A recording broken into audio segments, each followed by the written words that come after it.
नमस्कार. मुंडवा जमीन प्रकरणामध्ये राज्य सरकारने एफ-आय-आर नोंदवून 2 समित्या गठीत केलेल्या आहेत. या समित्या आणि तपास यंत्रणा त्यांच्याकडे जे काही पुरावे आहेत, त्या पुराव्याच्या अनुषंगाने पुढे तपास करतात आहेत. आणि हा तपास करत असताना यामध्ये चार्जशीट दाखल होणं, तो तपास अंतिम निष्कर्षाला जाणं, ह्या सगळ्या प्रक्रिया टप्प्याटप्प्यानं होत असतात. मला असं वाटतं याच्यामध्ये लपवण्यासारखं काही नाहीये.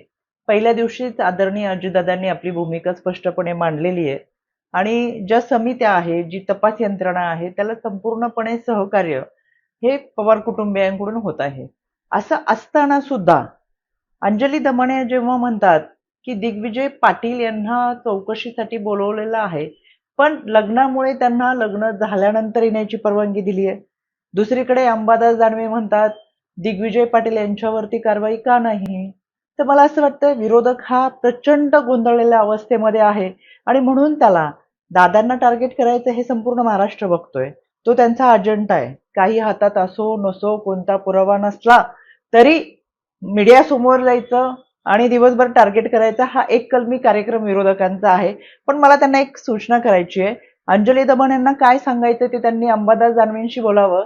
अंबादास दानवेंना काय म्हणायचं त्यांनी एकत्र बसून चर्चा करावी. कारण की त्यांची विधानं फार वेगवेगळी आहेत. त्याच्यामुळं संभ्रम अवस्थेत, गोंधळलेल्या अवस्थेत असलेल्या विरोधकांचा नक्की अजेंडा काय हे महाराष्ट्राला समजतंय. त्याच्यामुळे एखाद्याला बदनामी करण्यासाठी किती मोठं पाकिट घेऊन आपण बदनामी करतोय हे सुद्धा महाराष्ट्र जाणतोय.